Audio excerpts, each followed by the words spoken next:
ঘুরতে গিয়ে পছন্দের জিনিসটা নদীর পানিতে পড়ে যাওয়ায় মন খারাপ করে বাসায় চলে আসলো। আসসালামু আলাইকুম, কি অবস্থা আপনাদের সবার? সবাই কেমন আছেন? আশা করছি আপনারা সবাই ভালো আছেন। আলহামদুলিল্লাহ, আমরাও সবাই ভালো আছি। কোরবানি ঈদের পরে আমার বোনরা যখন আমাদের বাসায় বেড়াতে আসলো, সেই তখনের ভিডিও ছিল এগুলো। ঈদের পর থেকে এত পরিমাণ ব্যস্ত ছিলাম যে সময় মতো কোনো ভিডিওই আমি আপলোড করতে পারিনি। এটা ছিল শুক্রবার সকালে, তো সকালবেলা আমি নাস্তার আয়োজন করলাম। এখানে ছিল নিহারি আর কি, গরুর পায়া রান্না করেছি, সঙ্গে পরোটা আছে, ফিরনি ছিল, মিষ্টি, পাউরুটি, ডিম, চা।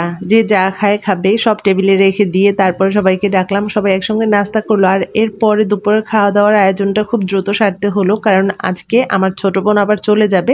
ওর গাড়ি হচ্ছে 4:30টায়, 4টার মধ্যেই ওকে বাসা থেকে বের হতে হবে, যার কারণে খুব তাড়াতাড়ি করে দুপুরের খাওয়া দাওয়া শেষ করে রেডি হতে হয়েছে। 4:30টার দিকে ছোট বোন ঢাকার উদ্দেশ্যে রওনা হলো। আর এক বোন আছে, ও সন্ধ্যার দিকে ওর শ্বশুর বাড়ি চলে যাবে। ওর শ্বশুর বাড়ি হচ্ছে উজিরপুর। তো আপনাদের ভাইয়া বললো বিকেলের দিকে চলো আমরা সবাই একটু ঘুরতে বের হই। আমাদের বরিশালে ঘুরতে যাওয়ার জন্য আমাদের বাসার খুব কাছাকাছি হচ্ছে ব্লেস পার্ক, 30 গোডাউন, মুক্তিযোদ্ধা পার্ক, শিশু পার্ক। তো আমরা বললাম 30 গোডাউন চলো। আকাশ একটু মেঘলা ছিল, বৃষ্টি ছিল না। এই সময় ঘুরতে বেশ ভালোই লাগে। আর নদীর পাড়ে তো এখন অনেক বাতাস। আর এই সময় ওরা যখন এসেছিল তখন কিন্তু প্রচন্ড গরম ছিল।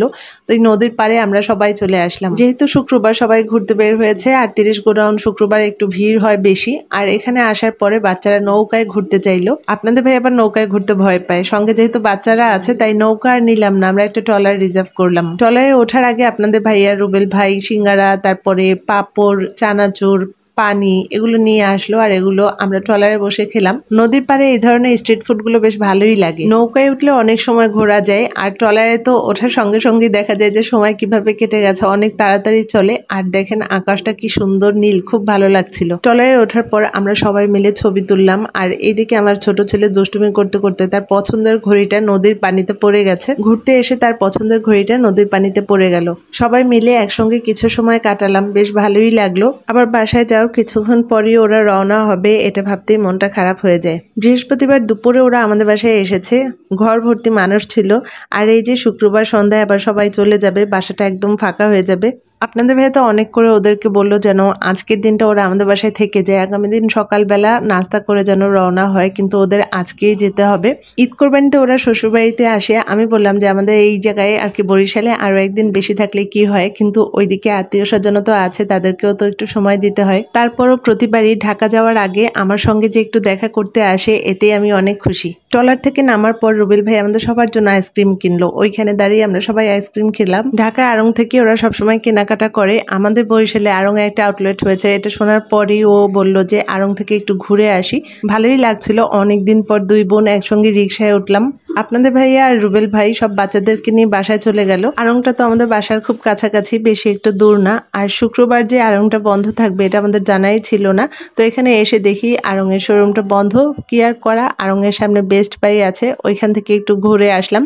আরএফএল এর বেস্ট বাইয়ের প্রোডাক্টগুলো ভালোই লাগে, একদম ফিক্সড প্রাইস। আর আমরা মেয়েরা সাংসারিক কোনো জিনিস দেখলেই কিনতে ইচ্ছে করে। আর আমি তো এখানে আজকে কেনাকাটার জন্য আসিনি। আমার বোন বলল যে আমার ছেলে যেহেতু ঘড়িটা হারিয়ে ফেলেছে, ওর মনটা খারাপ, তাই ওর জন্য একটা টিফিন বক্স নিতে চাইলো। তো একসঙ্গে ও 3টা টিফিন বক্স নিল, ওর মেয়ের জন্য এবং আমার 2 ছেলের জন্য। এখান থেকে কোনো জিনিস নেওয়ার আগে তারা খুব ভালোভাবে চেক করে নিতে বলে। বাসায় নেওয়ার পরে যদি কোনো সমস্যাও পায় তারপরে তারা সেটা চেঞ্জ করে দিবে না। বাসায় নেওয়ার পর যদি কোনো সমস্যাও পাই তারপরে দেখা যাবে তারা চেঞ্জ করে দিবে না। এটা শোনার পর আমি বক্সগুলো ভালোভাবে চেক করে নিলাম। শুক্রবার অক্সফোর্ড মিশনের এই রাস্তাটা একদম ফাঁকা থাকে, মনে হয় যেন কোনো মানুষজনই নেই, হরতাল চলছে।